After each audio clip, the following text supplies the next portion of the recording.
Hello, I'm Ben, this is Will, and we are here in the middle of Stockport to test out a little bit of a theory, because cycling up the A6, it's not very pleasant, is it?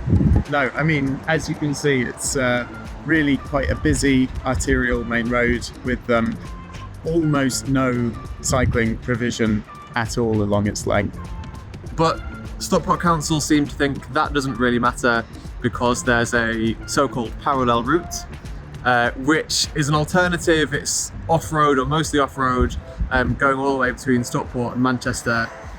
We're going to have a bit of a race up to the Manchester border and back from Stockport Town Wall. One of us is going to go straight up the A6 and the other is going to follow Stockport Council's official recommended route. How much faster do you think the A6 will be? I think the A6 will take about 15 to 20 minutes, and I think the other route could be up to 20 minutes slower than that.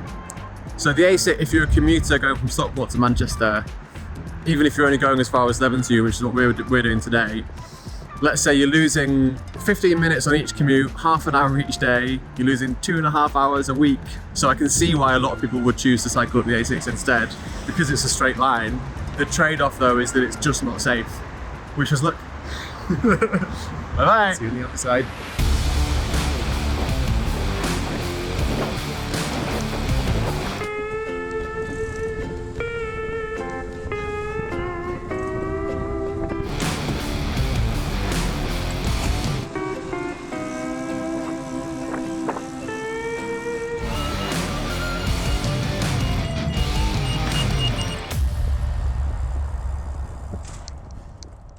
Okay, we made it to Station South via our different routes. How was that for you, Will?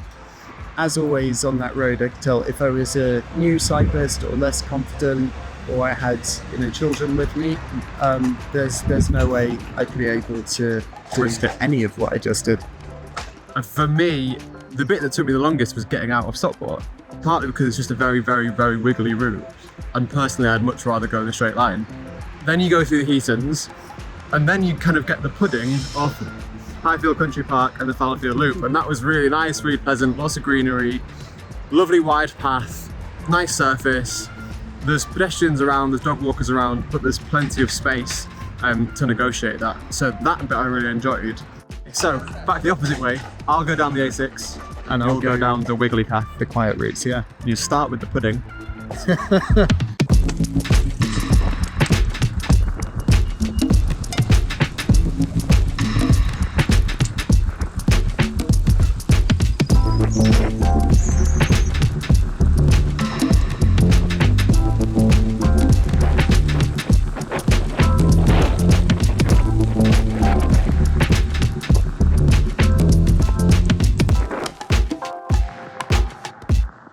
Yeah, so twice as long taking the so-called parallel route. I'm starting to question the definition of the word parallel a little bit. The A6 was mostly fine, but I still had a close pass at one point in a bus lane, cycle lane that wasn't 24-hour. The only thing coming close to infrastructure is paint, which, as we know, isn't infrastructure. Another issue with the off-road route is personal safety. I mean, bits like Nelstrop Road and the Fallowfield Loop, really great for everyone to use during the day and when there's other pedestrians and cyclists around. But would you really feel comfortable using it on your own? Yeah, we'd love to know how that's going to be improved and how safety is going to be taken into account on those routes. So enabling people to choose to walk or cycle for their journeys means having infrastructure options that work for everyone.